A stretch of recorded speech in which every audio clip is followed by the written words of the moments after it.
do apologize because I have a board meeting that's just starting right now that I'm the chairman of. But I told him, I said, nope, I got to be on this call.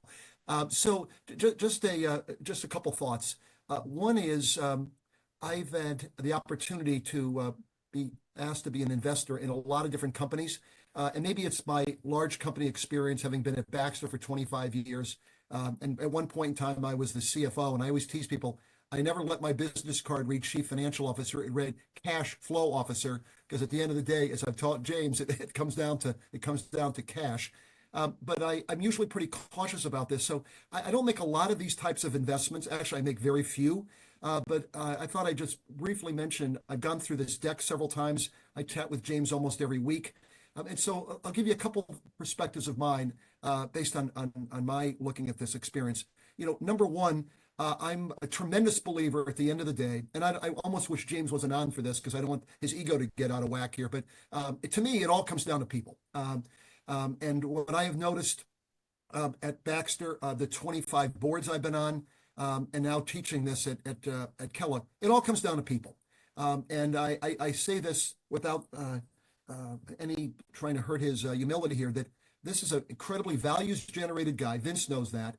I kind of view this guy, if he has any agenda other than to do the right thing, I can't figure out what it would possibly be ever since he was a student at Kellogg. The guy's just wired up. And when you look at his family history, and he's very, very open of the situation with his father, some people could look at what's happened in the family and say, boy, that's really terrible. I don't want to talk about it. Not only does he talk about it, this whole addiction piece, which Vince mentioned, which is literally trillions of dollars, we can either look at this and say, yeah, that's really a major issue. And as I tell the students at Kellogg, who's going to deal with this issue, there's this famous group of people I've always talked to James about called those guys. This is a gender neutral term, by the way.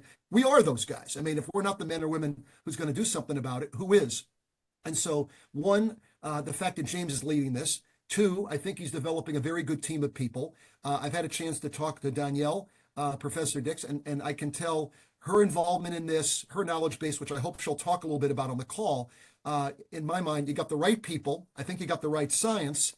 And I also believe, just given where they are, this is an opportunity, I think, to generate a very good return. And it reminds me of what Mr. Graham, who was the founder of Baxter and my mentor many years ago, said, hey, aren't we blessed? Aren't we truly blessed to be able to do well by doing good?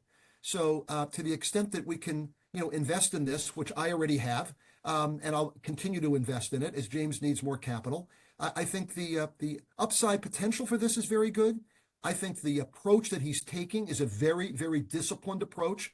Because I always tell the Kellogg students at Northwestern, why do 9 out of 10 of these things fail? Either A, they don't have the right people, B, they're not developing a good enough team, or they're so focused on making money they don't realize the amount of time, investment, work up front that needs to get done. And James has been working on this for quite a while now. So I'm proud to be part of this, James, and I'll do anything I can to help this bring to reality as you continue to develop the team. So I'm gonna turn this over